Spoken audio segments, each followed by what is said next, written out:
Bienvenue dans le vlog technopédagogique. Encore une fois, aujourd'hui, j'ai décidé de vous parler de la compétence réagir, apprécier et interpréter en lecture. En fait, j'ai décidé de vous montrer une façon que j'ai utilisée pour vraiment travailler ces compétences-là, puis rendre ça vraiment visuel et donner énormément d'exemples. Je vous explique comment j'ai procédé. Premièrement, je me suis servi de Miro, le tableau collaboratif.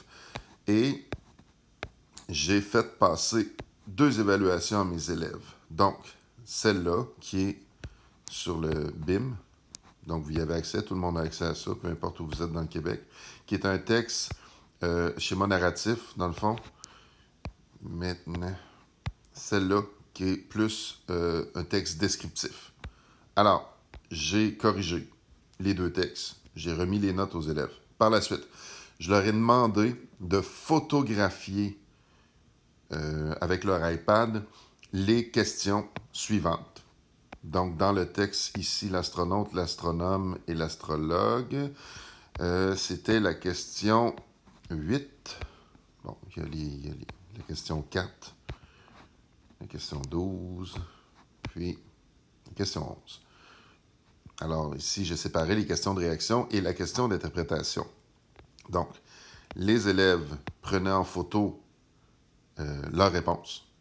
Par la suite, ils allaient la placer dans la case. Donc, s'il y avait eu 2 points à leur réponse placée ici, 1 point placé ici, 0 point, il placé ici. On a fait ça pour toutes les questions. Voilà. Même chose ici par rapport au texte schéma narratif. Donc, les élèves allaient placer cela. Ensuite, ils allaient voir, ça donne vraiment des exemples. Là, je me suis servi de ça par la suite pour vraiment enseigner la réaction. Comment on fait pour répondre à une question de réaction? Quels sont les bons exemples? OK? Puis on se posait des questions. Pourquoi c'est complet, cette réponse-là? Pourquoi cette réponse-là est complète? Qu'est-ce qui la rend complète? C'est quoi les éléments dedans?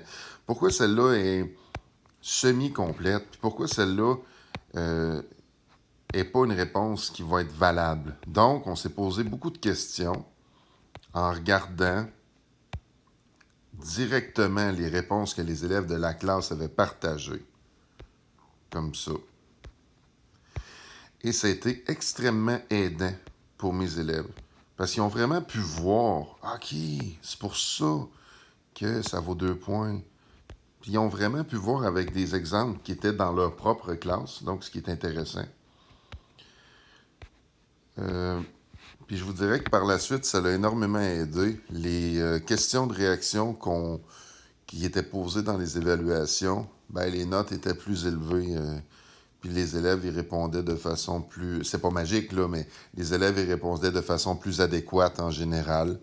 Puis si on avait besoin de se resservir de ce tableau-là, il est là. C'est pour ça qu'il nous sert de référentiel, dans le fond. Donc moi, ce que je vous dis, c'est que vous pouvez l'utiliser. Ça me fait plaisir de vous le partager. Vous n'êtes pas obligé d'avoir un compte Miro pour le faire. Si vous voulez un compte Miro, ça coûte absolument rien pour les gens qui sont dans le domaine de l'éducation. Donc, vous pouvez remplir la demande, puis vous allez avoir un compte Miro. Sinon, vous allez pouvoir voir ce que j'ai fait ici. Et ce qui est intéressant, c'est que quand vous cliquez ici, vous pouvez tourner les pages. Donc, le texte, vous l'avez en référentiel. Pas besoin de l'imprimer nécessairement. Là. De la même façon, vous avez le texte aussi ici. C'est la même chose. Là. Vous pouvez virer les pages quand vous cliquez dessus. D'accord? Vous avez également le référentiel qui est ici. Bon, pour bien répondre aux questions en lecture, référentiel. Vous avez ça ici. Alors, je vais vous partager le lien dans la description de la vidéo.